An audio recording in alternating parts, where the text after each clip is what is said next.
انا ما اعرفش احمد دياب ده هو ايه بالظبط. هل احمد دياب ده مثلا فوق القانون؟ هل احمد دياب ده بعبع الناس بتخاف منه؟ ما اعرفش.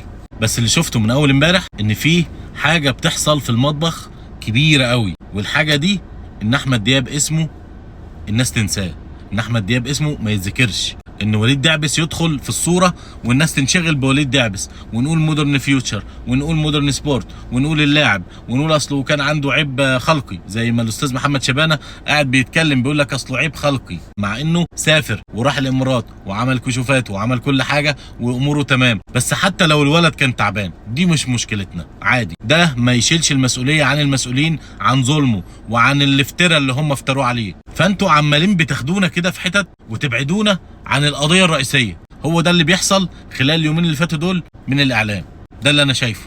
فانا عايز اقول حاجه، لا انت يا دكتور وليد دعبس كنت موجود وقت الازمه، انت جيت بعد الأزمة